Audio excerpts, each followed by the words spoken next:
Hey guys, so I feel bad about not doing more pony related videos during the hiatus.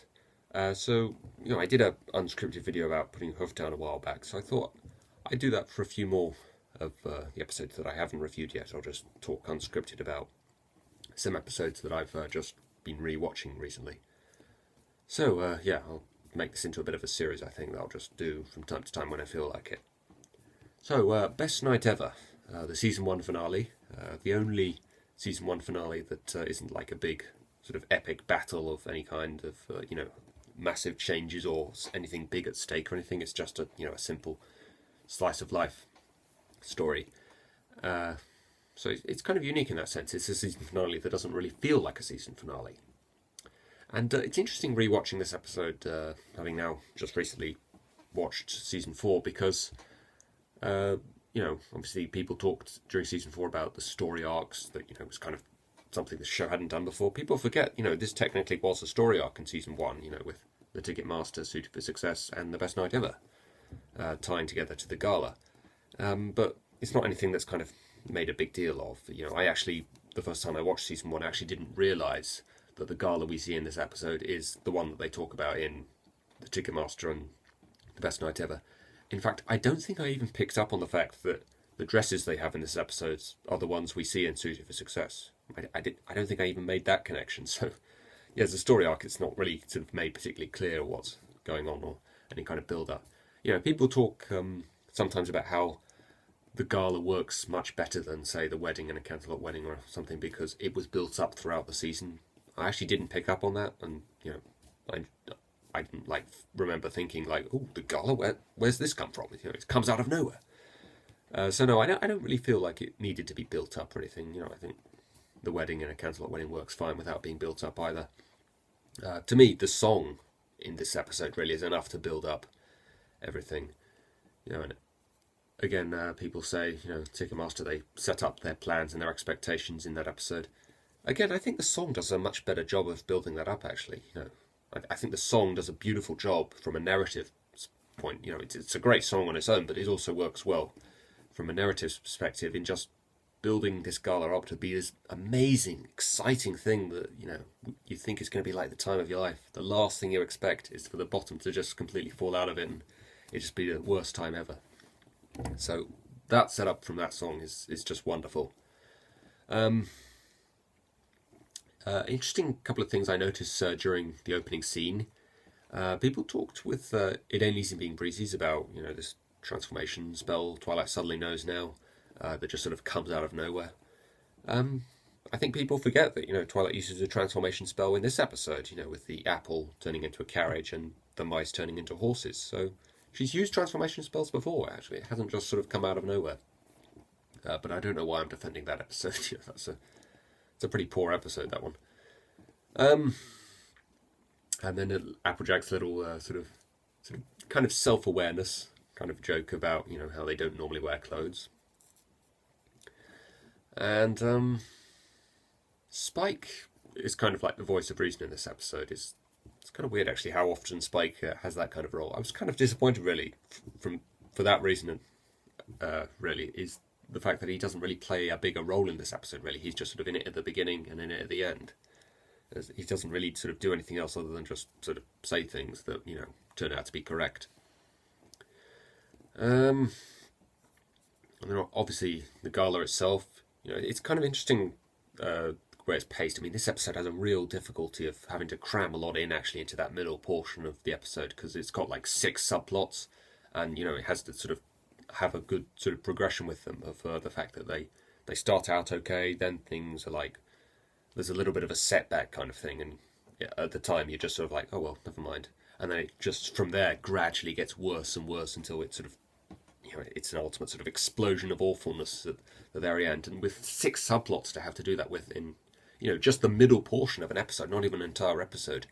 I had a lot of difficulty had to get through, and Amy Keaton Rogers pulls it off really well. There's just a little moment at the start for each of the 6 subplots where things look like they're going all right, then a little moment where things go wrong, and then things get really awful from there on. And do the pony pokey ties them all together quite well, and then the climax to the gala actually as well. They all kind of tie together because you have Pinky trying to make it into a sort of rock concert thing. Then Applejack comes in. Then the cake goes flying across the room, and Prince Blueblood thrusts Rarity in front of himself so that it hits her. And then the ball starts being destroyed, and Rainbow Dash comes across and tries to do something about that. Twilight and Fluttershy don't really play a part in that sort of climax. They just sort of come in and do their own thing, really. So it doesn't quite tie all of them together, but it ties 4 of them together, which I still think is pretty impressive. And then obviously before that, you had Applejack and Rarity at the stall. Rarity buying something from it and being annoyed about having to pay, and that being the reason that Applejack chose to go into the ballroom. So yeah, it ties the subplots together quite well. So that was good. So I did like the way that it paced that.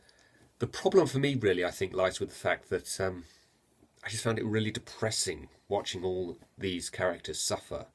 You know, the fact that I wasn't expecting it, I think, made it even worse. But rewatching it, knowing that it's going to happen, I actually thought that might make it worse for me. You know, knowing how awful it's going to turn out for them. But actually, it makes it a little bit less painful to watch. You know, just sort of knowing that, you know, perhaps things are going to be all right at the end.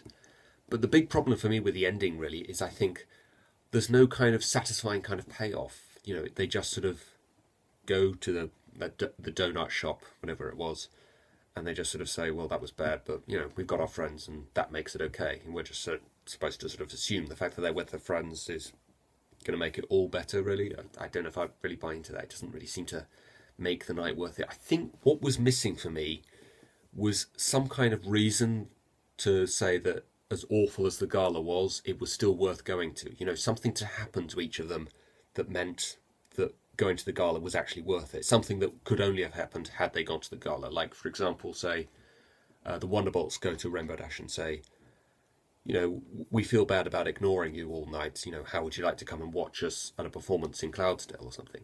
Or Prince Blueblood's brother goes to Rarity and says, you know, oh, I hear my brother was awful to you all night. You know, how would you like to go on a date with me, you know, to make up for it?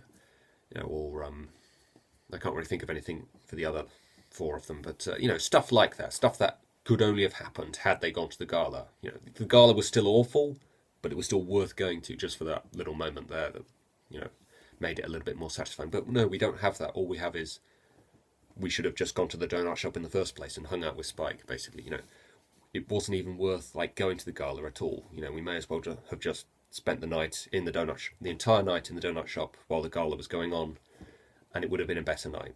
And I don't think that's a good payoff. That's not really satisfying to me. It doesn't really make all this kind of suffering that they've been through during the episode worth it.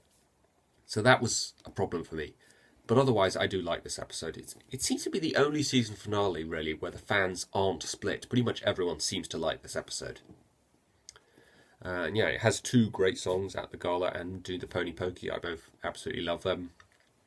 Seeing the dresses again is great. Little reverse Cinderella moment at the end of the episode. That's really funny. It's a real kind of clever moment. I think, you know, and one that kids, it's a pop culture reference that kids will probably understand. So that was really cool. I think maybe the only other thing that bugs me is, I think maybe, with the exception of Pinky, the rest of them could have maybe done more to try and make the night a better experience for them. Like, Rarity could have actually given Blueblood an earful, like, a bit earlier on, or just simply gone to try and hang out with somebody else. Rainbow Dash, same thing. She could have just gone to try and hang out with someone else.